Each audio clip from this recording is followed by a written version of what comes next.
Welcome to another episode of Woodnote Studio. Today I just wanted to share a learning experience that I've had with getting plywood ready for a project that I'm working on. What I'm going to do is, this is all going to get painted, but this end grain here, this isn't going to paint well, and you can either use a filler or you can use an edge banding, which it's this glue-on edge banding that you iron on, melts the glue, it sticks, you trim it, and then it's ready. You can paint it or whatever you want to do with it. But I wanted to show you how I figured out the easiest way to do it, the easiest way to trim it, and get it all prepped up and ready to go. So come along and join me for this little exciting tidbit of knowledge that I can share with you.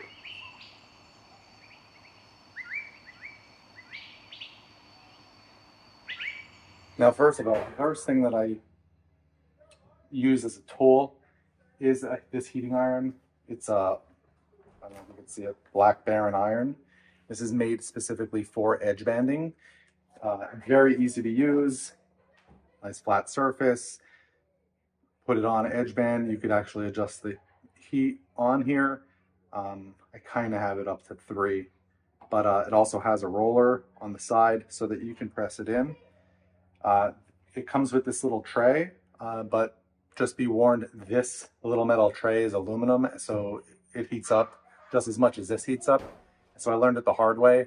This gets really, really hot, so don't just touch it or pick it up because you're going to burn your fingers.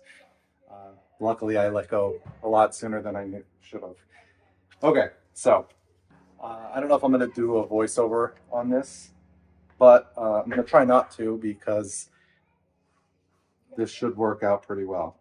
The first thing I'm going to do is I'm going to take this and just kind of place it up and just make it a little bit bigger than what I need it to be.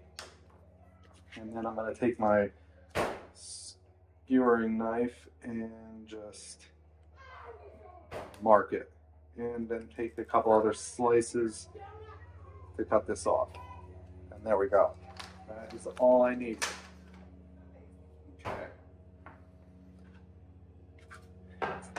And then it's just as simple as taking this, placing it over the area that you need it,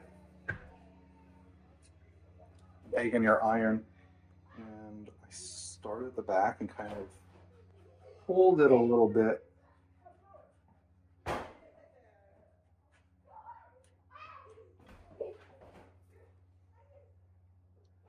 then just slowly work it back and forth, because the glue will melt. And you can see I don't have it perfectly straight, but it still overlaps just a little bit up on the top up here.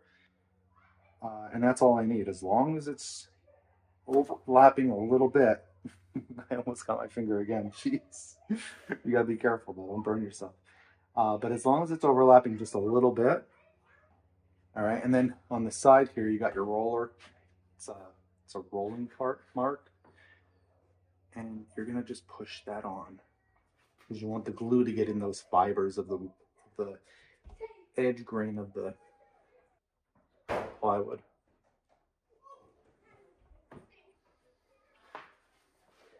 And then you just want to look on all sides, make sure there's no gaps or anything like that. You're all set.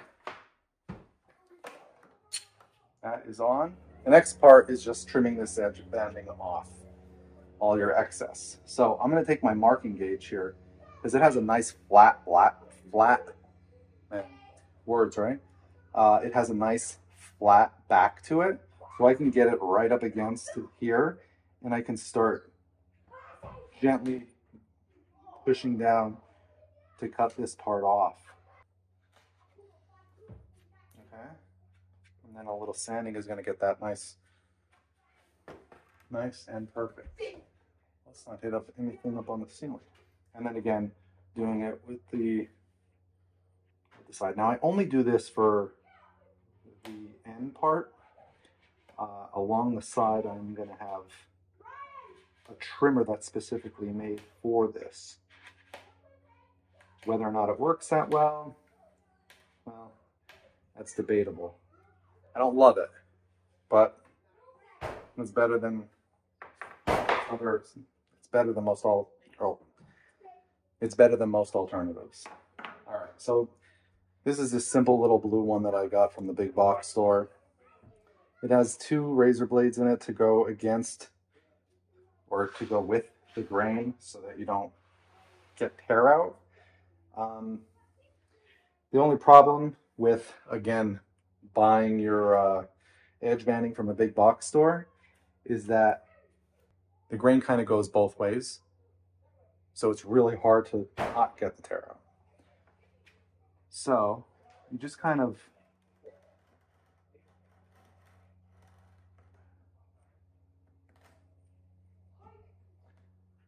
try and feel it out and see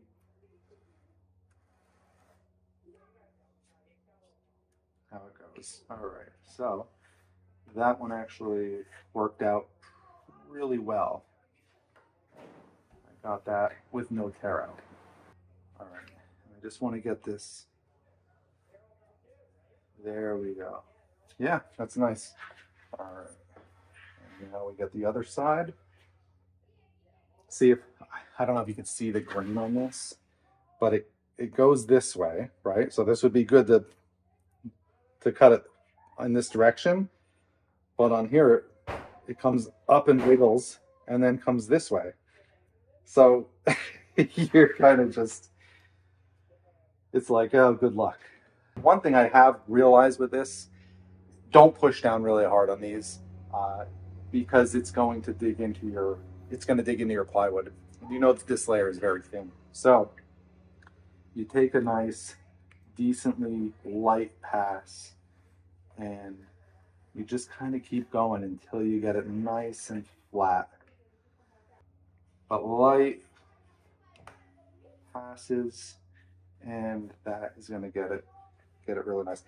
Just finish it off with a little bit of sandpaper, and that'll be great. But again, the thing I don't like about this is that this metal, it's a really thin razor blade, and the wood kind of, if it chips, it can kind of get up underneath this. This is flexible. These are flexible. It's not the best. So I think there's better ones online that you can get. But for the cheapest, this is, it works. You just have to be very careful with it so you don't mess up your project. But that's it. I mean, it's on there. It's ready to do whatever you need it to do. You get it sanded, you get painted on, and I think it was pretty straightforward. I did all of the fronts of these because this is going to get all painted. So I hope it helps. I'd appreciate it if you subscribe and give this video a like if it was helpful for you, and then we'll see you on the next one. All right, thanks for watching.